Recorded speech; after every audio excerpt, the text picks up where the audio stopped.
Ya, Assalamualaikum warahmatullahi wabarakatuh. Perkenalkan, nama saya Saur Munandar dari jurusan Psikologi Pendidikan dan Bimbingan, Program Studi Bimbingan dan Konseling Angkatan 2018.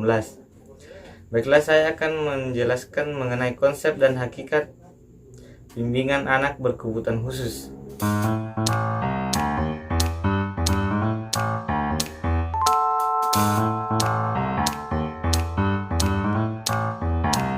Ya, adapun di video kali ini saya akan menjelaskan mengenai hakikat dan konsep bimbingan dan konseling anak berkebutuhan khusus beserta tujuan dan fungsinya.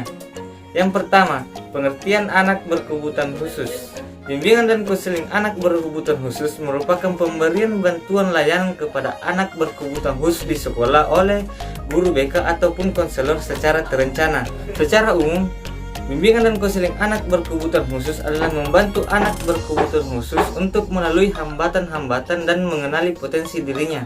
Tujuan anak berkebutuhan khusus ini untuk membantu anak mengenali aspek-aspek tertentu seperti aspek pribadi dan aspek-aspek sosialnya. Jadi, bimbingan dan konseling anak berkebutuhan khusus memiliki fungsi pencegahan dan pemahaman. Anak berkebutuhan khusus diklasifikasikan menjadi beberapa jenis. Pertama adalah tunanetra. Tunanetra adalah anak yang mengalami gangguan pada penglihatan. Yang kedua, tunarungu adalah anak yang mengalami gangguan pada pendengaran. Yang ketiga adalah tunalara, yaitu gangguan pada emosi pada anak. Yang keempat adalah tunagrahi, di mana anak ini secara nyata mengalami gangguan mental. Yang kelima adalah tunadaksa, di mana anak yang mengalami gangguan pada anggota geraknya.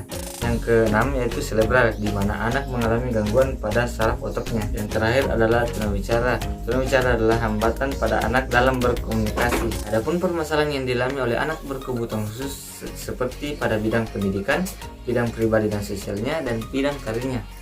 Yang pertama, pada bidang pendidikannya, anak berkebutuhan khusus akan mengalami kesusahan atau kesulitan dalam membaca dan menulis. Yang kedua, pada bidang sosialnya, anak berkebutuhan khusus akan sulit mendapatkan teman karena dianggap berbeda oleh masyarakat.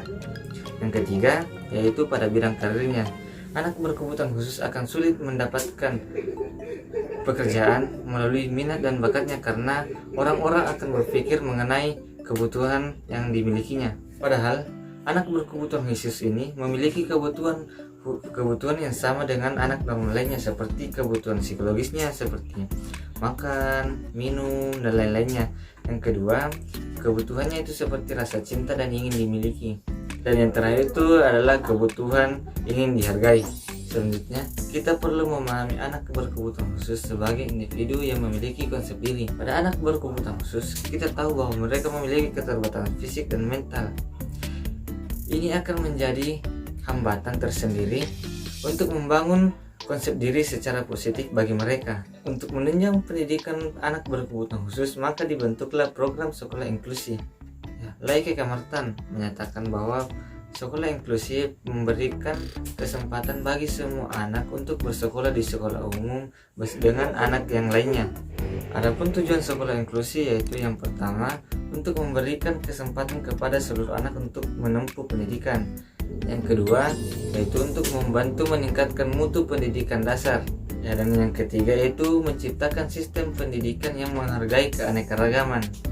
Selanjutnya itu manfaat sekolah inklusi.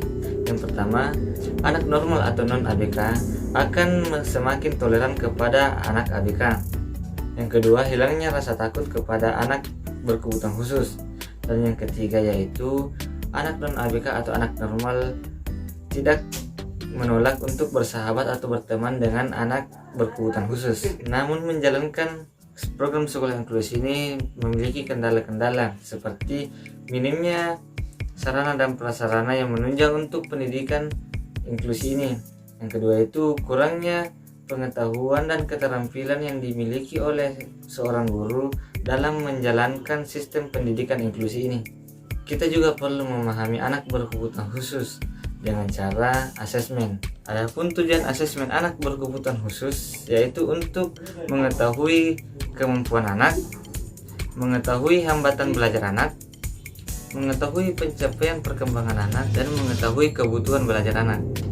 Dan terakhir, saya akan menjelaskan model layanan bagi anak berkebutuhan khusus. Yang pertama, model layanan segresi. Model layanan ini dikatakan adalah model layanan klasik, di mana anak akan diberi layanan secara terpisah oleh anak normal dan anak berkebutuhan khusus. Ya, yang kedua itu model kelas khusus. Model kelas khusus ini tidak berdiri sendiri layaknya SLB atau sekolah luar biasa, akan tetapi keberadaannya berada di kelas umum atau sekolah umum. Ya, yang ketiga itu model sekolah dasar luar biasa atau SDLB.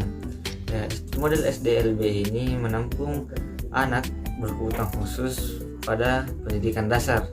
Yang keempat, model guru kunjung. Ya, model guru kunjung ini difungsikan untuk pendidikan yang mengalami keterbatasan atau berada di daerah terpencil. Yang kelima yaitu model sekolah terpadu, dan yang terakhir itu model sekolah pendidikan inklusi. Dalam memberikan layanan kepada anak berkebutuhan khusus, seorang guru atau guru konselor harus memiliki teknik-teknik atau melakukan teknik tertentu dalam melakukan layanannya, seperti pendekatan individu, pendekatan tingkah laku, dan yang terakhir itu pendekatan realitas. Demikianlah yang bisa saya jelaskan mengenai bimbingan konseling anak berkebutuhan khusus. Lebih dan kurangnya mohon dimaafkan karena saya hanyalah manusia biasa yang tidak luput dari kesalahan. Wabillahi taufiq wal hidayah. Assalamualaikum warahmatullahi wabarakatuh.